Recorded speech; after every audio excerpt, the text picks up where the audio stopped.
Who shoots? Who scores? And it's in the back of the net. Okay, net zero. That's a terror. That wasn't even a joke. So let me see if I can get a joke. Sorry, couldn't actually get another joke and really wanted to make sure I deliver these consistently, so I'm not going to spend all my time looking for a joke. But yes, net zero, let's talk about it. Achieving net zero is feasible, but it will require significant effort, investment and collaboration across all sectors of society.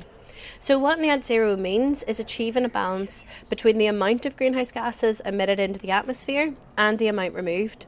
This can be achieved through a combination of reducing greenhouse gas emissions and removing them from the atmosphere through natural or technological means. To achieve net zero, governments, businesses and individuals will need to work together to transition to a low carbon economy and reduce reliance on fossil fuels. This will require investment in renewable energy, in energy efficiency and sustainable transportation, as well as change in policies and regulations to help encourage sustainable practices. So this net zero approach I think is so interesting, and a big reason of what we do at Farming Carbon in terms of researching the impact of sustainable farming is because I think there's a massive carbon removal opportunity if we were to empower all of our farmers to farm in a more sustainable way, as well as guaranteeing that we would, or as well as protecting food security as we progress through the climate emergency and how things are and will continue to change. But in addition to removing emissions in terms of net zero, we will also require the use of carbon removal technologies. So this could be reforestation, afforestation. So reforesting is replanting areas that were already forested. Afforestation is replanting areas that were not previously forested. And carbon capture and storage. And I do think that we also need to really make sure that we're including farmers, farmland, soil carbon and the growth that can be attained on those farms as well within that carbon capture technologies that we're using and implementing. And these technologies can help remove carbon from the atmosphere and offset emissions that are difficult to eliminate.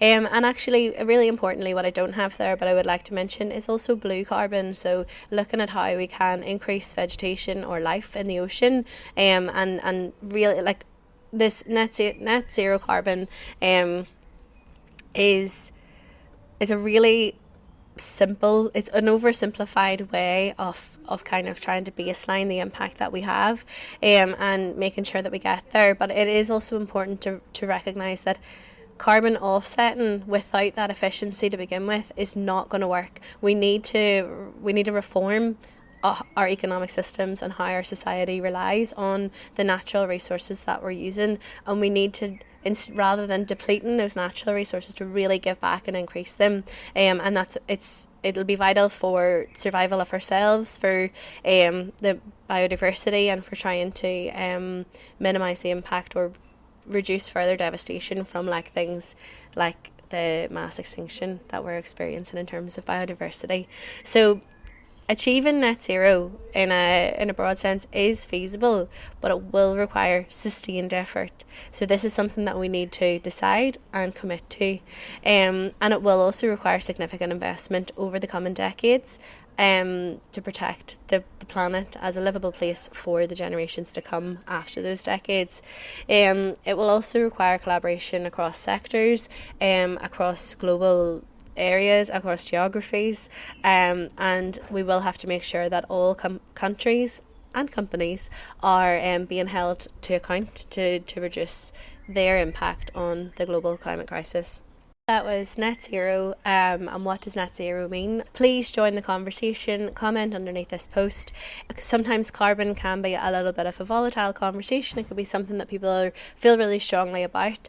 I do think that although we need to look at the crisis that we face without focusing on carbon completely, and that we do need to have a more holistic overview so that the environmental impact and social impact are not fixated on one element. So we definitely need to look at how that could be more holistic, but having something that baselines and everything is considered in terms of that value. So for example, nitrous oxide is a very damaging greenhouse gas.